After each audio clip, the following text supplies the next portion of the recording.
Chaque jour, Charles et Carole vous présentent la leçon de l'école du sabbat.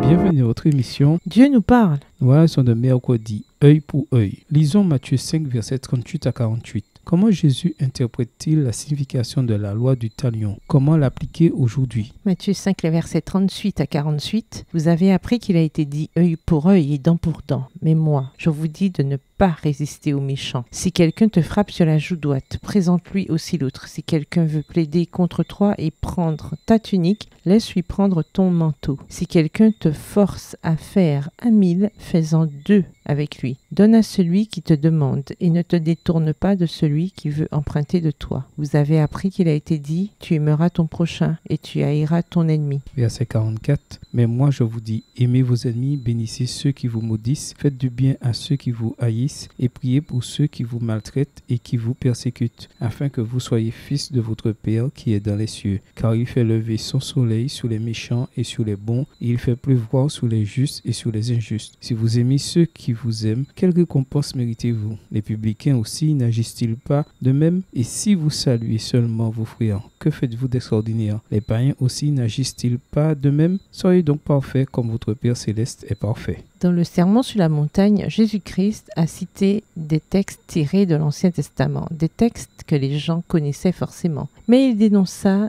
les interprétations rabbiniques de l'époque qui, au fil des siècles, s'étaient éloignées de l'objectif original de ces lois. Autrement dit, non seulement les traditions humaines masquaient l'objectif de la parole de Dieu, mais dans certains cas, pensaient aux règles sur le sabbat et à quoi elles avaient réduit le commandement du sabbat, elles avaient perverti leur intention et leur signification. Par ces mots, Jésus restaurait la signification originale de ces lois. Sur la montagne des béatitudes, en renvoyant ses auditeurs à l'intention et au sens d'origine des textes, Jésus cherchait à rectifier certaines de ses fausses interprétations. Le texte d'Exode 21, verset 24, qui évoque le œil pour œil, dent pour dent, est cité dans Matthieu 5, verset 38. Vous avez entendu, mais moi je vous dis, et est appelé la lex talionis, la loi du talion. Ce verset est également cité ailleurs dans la Bible, Lévitique 24, verset 20, Deutéronome 19, verset 21. Cette loi servait à éviter toute vengeance personnelle et à empêcher les vendettas ou les représailles sans enquête préalable. Des juges devaient d'abord évaluer les blessures et établir ensuite une compensation financière adaptée. Cette pratique servait à empêcher les gens de se faire justice eux-mêmes. Justice devait être faite, mais elle devait être faite selon la loi de Dieu. Jésus-Christ, qui a donné ses lois sociales à Moïse, connaissait l'objectif de cette loi. Il pouvait par conséquent l'appliquer de manière objective, d'après son intention véritable, rendre justice, favoriser la réconciliation et restaurer la paix. On pourrait prétendre qu'en un sens, la justice suppose une sorte de vengeance. La mise en pratique appropriée de ces lois était, semble-t-il,